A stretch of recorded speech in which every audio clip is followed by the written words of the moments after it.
जय मसीह, praise the Lord सभी को। हम सब अपनी ज़िंदगी में प्रार्थना तो करते हैं क्योंकि हम परमेश्वर के बच्चे हैं। परमेश्वर से हमें अगर बातचीत करना है तो हमें प्रार्थना करना है। प्रार्थना के ज़रिए से हम परमेश्वर से बातचीत कर सकते हैं। प्रार्थना के बल से हम शैतान को भी भगा सकते हैं, क्योंकि वो एक ज़रिया है हमारे पास जो हम शैतान को भगा सकेंगे। और उसके बिना हम कुछ नहीं कर सकते और उसके बिना हम परमेश्वर से भी बातचीत नहीं कर सकते। इसलिए हमारी ज़िंदगी में प्रार्थना होना बहुत ज़रूरी है। पर कभी कभी हम प्रार्थना तो करते हैं और हम मांगते भी हैं परमेश्वर से प्रार्थना करके, मेरी ज़िंदगी में इस चीज़ की कमी है, मेरे बच्चों का तबीयत ख़राब है, या पति शराबी है, या बीवी का तबीयत ख़राब है, या माँ बाप का तबीयत ख़राब है, चंगा कर दो। ऐसा हम प्रार्थना करते हैं। प्रार्थना करके मांगते तो है, पर ठीक से हमें मांगना नहीं आता है। अगर हम ठीक से उससे मांगे तो परमेश्वर हमें वो डेफिनेटली देता है, क्योंकि वो कभी किसी को अपनी दरबार से खाली हाथ जाने नहीं देता। और वो चाहता है कि उसके बच्चे सारे जो भी है हमेशा अच्छी ज़िंदगी जिए और किसी तकलीफ़ या किसी मुसीबत का सामना उनको करना ना पड़े, ना ही कोई परीक्षा में वो लोग पड़े। तो इसलिए जब हम मांगते हैं तो सबसे पहले हमें ये देखना है, हमें ये जानना है कि हम किस प्रकार मांगते हैं और हम कैसे मांगते हैं। जब हम मांगते हैं तो क्या हम उस मांगने वाली चीज़ पर हम अटल है, हमारा विश्वास है? क्या वो हम जो मांग रहे हैं, कैसे मांग रहे हैं, मांगने का जो हमारा तरीका है, क्या वो सही है? आज हम उस मांगने वाली टॉपिक पर बात करेंगे। ये बात मैं आप सभी को बताऊंगा, वचन पढ़ के सुनाऊंगा और बाइबल से हम देखेंगे, बाइबल से रिलेटेड सारे वचन हम देखेंगे। वहाँ पे कैसे मांगा जाता है और परमेश्वर वहाँ पे कैसे देता है और तुरंत काम कैसे होता है। आज हम वो सारी चीज़ें देखेंगे, क्योंकि आज की तारीख में हमारे बीच में बहुत सारे भाई बहनें मांगते तो है, मिलता भी है उनको, लेकिन वक्त लगता है। वो वक्त क्यों लगता है और हमें किस तरह मांगना है, कैसे मांगना है, परमेश्वर हमारी इच्छा को कैसे पूरी करेगा, वो आज हम पूरे विस्तार से समझेंगे। और मैं आप सभी के बीच में वचन पढ़ के सुनाऊंगा पवित्र शास्त्र में से। तो आइए हम सब शुरू करते हैं।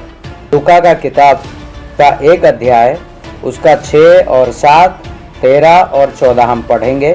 उसमें क्या लिखा है, परमेश्वर क्या कहते हैं और हमको मांगने से पहले हमें कैसा होना चाहिए, वहाँ से हम शुरुआत करेंगे आज का। मैं आप सभी के लिए पवित्र शास्त्र में से पढ़ूंगा। आप सभी अपने अपनी बाइबल को खोल के उसमें देख सकते हैं वचन। और ये सारा वचन जो मैं पढ़ रहा हूँ इसे डिस्क्रिप्शन में डालूंगा, जाके आप सब वहाँ पे पढ़ सकते हैं। और आप भी अपना मांगने वाला तरीका जो है आप भी उसको बदल देंगे, और जो भी आप मांगेंगे वो डेफिनेटली प्रभु आपके लिए पूरा करेगा। ये दोनों परमेश्वर के सामने धार्मिक है और प्रभु के सारी आज्ञाओं और विधियों पर निर्दोष चलने वाले थे। उनके कोई भी संतान ना थी, क्योंकि इलिशिबा बाज थी और वे दोनों बूढ़े थे। परंतु स्वर्गदूत ने उससे कहा, हे जकरिया, भयभीत ना हो, क्योंकि तेरी प्रार्थना सुन ली गई है और तेरी पत्नी इलिशिबा से तेरे लिए एक पुत्र उत्पन्न होगा और तू उसका नाम यूहन्ना रखना। तुझे आनंद और हर्ष होगा और बहुत लोग उसके जन्म के कारण आनंदित होंगे। यहाँ पे स्वर्गदूत जकरिया से कहता है कि तेरी प्रार्थना सुन ली गई है। और सबसे पहले यहाँ पे क्या कहता है, वो दोनों धार्मिक थे। आज हम मसीह में होने के बाद भी हम धार्मिक नहीं है। हम कहीं ना कहीं हमेशा पापों में डूबे हुए रहते हैं, हमेशा हम पाप करते हैं, हम धार्मिक नहीं है। पर यहाँ पे वो दोनों धार्मिक थे। धार्मिक होने के बाद भी उनके बच्चे नहीं थे। वचन कहता है, 7वें वचन में लिखा है कि इलिशिबा जो थी वो बांझ थी, उसको बच्चा नहीं था, वो बूढ़े हो चुके थे। लेकिन परमेश्वर ने उनकी सुनी और स्वर्गदूत उसे कहता है, पत्नी इलिशिबा से तेरे लिए एक पुत्र उत्पन्न होगा और तू उसका नाम यूहन्ना रखना। तो उन्होंने ये जो प्रार्थना है, उन्होंने ये प्रार्थना कैसे की, आइए हम उसको दूसरे वचन में देखते हैं वो प्रार्थना क्या है, और उसके बाद हम सारी बातें डिस्कस करेंगे। वचन है 1 शमूएल 1:11 और 27 और 28। वो मैं आप सभी के लिए पढ़ता हूँ, आप लोग ध्यान से सुनना इसे क्योंकि ये हमारी ज़िंदगी में बहुत ही ज़्यादा ज़रूरी है। हम मांगते तो है पर हमें मिलता नहीं है, और मिलता है पर काफ़ी टाइम लग जाता है। इसलिए आज हम वो मांगने का जो हमारा तरीका है वो हमें चेंज करना है। ठीक है, आइए मैं आप सभी के लिए वचन पढ़ता हूँ और आप लोग ध्यान से सुनना वचन क्या कहता है। पहला सामुएल 1:11 और 27-28 मैं आप सभी के लिए पढ़ता हूँ। और उसने ये मन्नत मानी, हे सेनाओं के यहोवा, यदि तू अपनी दासी के दुख पर सचमुच दृष्टि करे और मेरी सुधि ले और अपनी दासी को भूल ना जाए और अपनी दासी को पुत्र दे, उसे उसके जीवन भर के लिए यहोवा को अर्पण करूंगी और उसके सिर पर छुरा फिरने ना पाएगा। और 28वां भी मैं पढ़ता हूँ आप सभी के लिए। वही बालक है जिसके लिए मैंने प्रार्थना की थी और यहोवा ने मुझे मुंह मांग दिया है, इसीलिए मैं भी उसे यहोवा को अर्पण कर देती हूँ कि ये अपने जीवन भर ही का बना रहे। तब उसने वही यहोवा को दंडवत किया। यहाँ पे हमने देखा, एक आप लोगों ने नोटिस किया होगा, यहाँ पे एक हन्ना ने परमेश्वर से मन्नत मानी। मन्नत क्या है कि हम बहुत बार परमेश्वर से तो मांगते हैं, परमेश्वर ऐसा कर दे, परमेश्वर वैसा कर दे, मेरा घर बार ठीक ठाक चले, हम सब हमेशा मांगते हैं। लेकिन बदले में हम क्या देना चाहते हैं? परमेश्वर हमसे कोई चीज़ मांगता नहीं है, लेकिन अगर हमें कोई काम करना है, अगर हमें कुछ कराना है, जैसे कि अगर हम कहीं जाते हैं, हमें कोई चीज़ की ज़रूरत होती है, अगर हम कोई चीज़ खरीदते भी है तो वो चीज़ के बदले हमें पैसे देने पड़ते हैं, या कुछ चीज़ें अगर हम लेते हैं तो उसके बदले में हमें उसका मोल चुकाना पड़ता है। लेकिन यहोवा का जो मोल है वो हम कभी चुका नहीं पाएंगे। पर यहाँ पर मन्नत करके एक शब्द आया है जो हम मन्नत नहीं रखते हैं। बाइबल कहता है कि तुम अगर मन्नत रखते हो, मन्नत मानते हो तो उसे पूरा करो, और अगर नहीं रखते हो वो अच्छी बात है, मत रखो, लेकिन अगर रखते हो तो मन्नत पूरा करो। अब मन्नत क्या है? मन्नत कैसा होता है?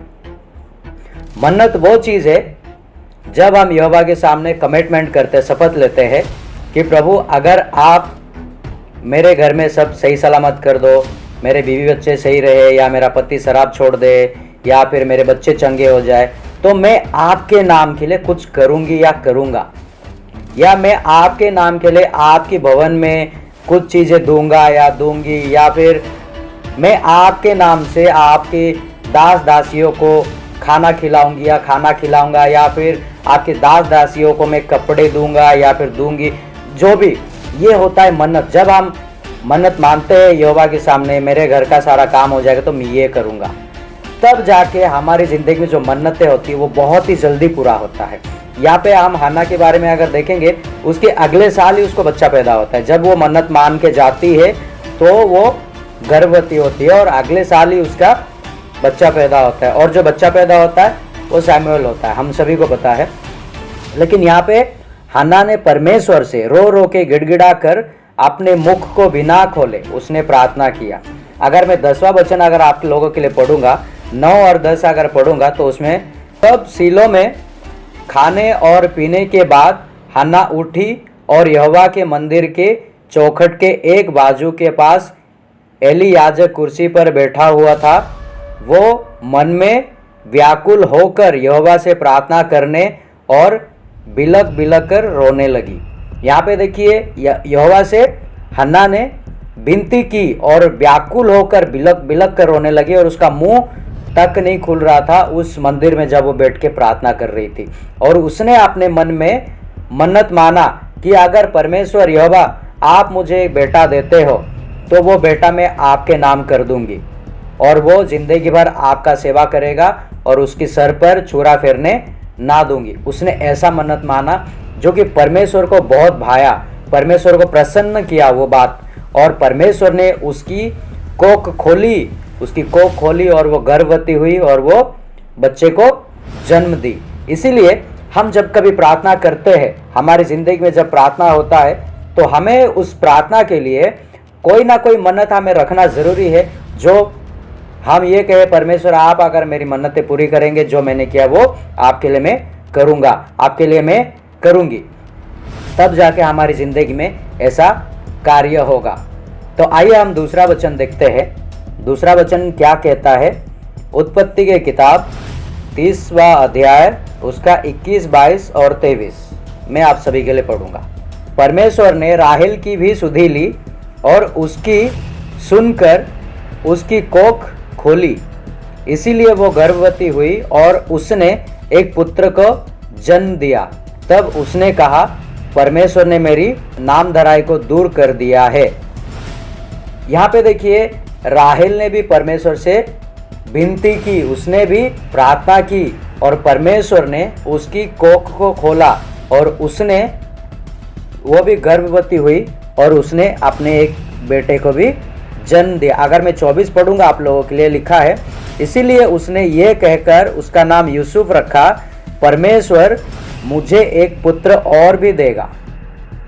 जब यूसुफ पैदा हुआ तो राहेल को और भी उम्मीदें हुई और भी विश्वास हो गया, भरोसा हो गया परमेश्वर के ऊपर कि परमेश्वर मेरे लिए भी करेगा। लेकिन यहाँ पे सबसे अच्छी बात ये हम देखते हैं, जिन जिन लोगों ने मन्नतें मानी थी वो सारे के सारे बांझ थे। ना राहेल को बच्चा हो रहा था, ना एलिशिबा को बच्चा हो रहा था, ना हन्ना को बच्चा हो रहा था, किसी को बच्चे हो ही नहीं रहे थे। पर उन्हीं लोगों ने मन्नत माना और परमेश्वर ने उस मन्नत को सुनी, उनकी कोख को खोला और उनको बच्चे दिए परमेश्वर ने। आज अगर हमारी ज़िंदगी में कुछ तकलीफ है, कोई मुसीबत है, कोई प्रॉब्लम है, कोई दिक्कत है, तो हमें भी किसी ना किसी प्रकार की मन्नतें माननी चाहिए। और जब मन्नतें हम मानते हैं, उस मन्नत को हमें पूरा करना है, क्योंकि परमेश्वर उसका कार्य करने के लिए वो कभी भी देरी नहीं करता है और वो कभी मना नहीं करता है कि मैं नहीं करूँगा। पर हम इंसान मन्नत मान भी लेते तो मन्नत पूरा नहीं करते हैं। तो इस वजह से कहीं ना कहीं वो हम जब मन्नत पूरा नहीं करते, वो पाप ठहराया जाता है। हमें वो पाप करना नहीं है। अगर आप मन्नत मानते हो, मन्नत मान के अगर प्रार्थना करते हो, तो परमेश्वर डेफिनेटली आप सभी का सुनेगा और आप सभी को आशीष करेगा। ये सारा वचन जो है आप पढ़िए इसे और बाइबल के ऊपर ध्यान दीजिए, बाइबल क्या कहता है। अगर हन्ना, राहेल और एलिशिबा का अगर परमेश्वर सुन सकता है तो हम सबका भी सुन सकता है। अगर उनको वो मुँह मांगा वरदान दे सकता है तो हमें भी दे सकता है। तो इसीलिए हमें हमारा मन शुद्ध रखना है और यहोवा से हमें कोई मन्नतें माननी है कि यहोवा आप हमें आशीष करें, कि हमारी मन्नतें पूरी होगा तो हम ऐसा करेंगे, हम वैसा करेंगे, जैसे मैंने पहले भी कहा है। मैं उम्मीद करता हूँ आप सभी को ये वचन अच्छी लगी होगी और परमेश्वर की महिमा हो। आप सभी का तहे दिल से मैं धन्यवाद करता हूँ कि आप सभी ने अपना कीमती समय निकाल के ये वचन को आखिरी तक देखा, सुना। प्रभु आप सभी को आशीष करे और मैं उम्मीद करता हूँ कि आप सभी का मन्नत भी बहुत जल्द पूरा होने वाला है और जो हमारे सेनाओं का यहोवा है वो जल्द पूरा करेगा और आप सबका विश्वास को बढ़ाएगा, क्योंकि वचन कहता है यदि तू विश्वास करेगा तो परमेश्वर की महिमा को देखेगा। और मैं विश्वास करता हूँ कि आप सब बहुत जल्द परमेश्वर की महिमा को देखने वाले हैं इस मन्नत के ज़रिए से। यहोवा आप सभी को आशीष करे, आप सभी के साथ रहे। अगर आप हमारे चैनल में नया हैं तो चैनल को लाइक, सब्सक्राइब और शेयर और कमेंट ज़रूर करें। शेयर ज़्यादा से ज़्यादा कीजिए ताकि ये वचन हर उस इंसान तक पहुँचे जिसने अभी तक यहोवा के साथ बातचीत करने का सही तरीका उसे पता नहीं है। तो यह सही तरीका उसे पता चले और यहोवा के साथ रहे कि वो अपना रिश्ता मजबूत बनाए और उसकी ज़िंदगी का जो भी दुख और तकलीफ है वो यहोवा के नाम से दूर हो जाए। और मैं उम्मीद करता हूँ आप सभी को अच्छा लगा होगा। प्रभु आप सभी को आशीष करे और 30 गुना, 60 गुना, 100 गुना यहोवा आप सभी को भर भर के दे। मैं आप सभी का तहे दिल से शुक्रिया अदा करता हूँ। जय मसीह, प्रेज़ द लॉर्ड।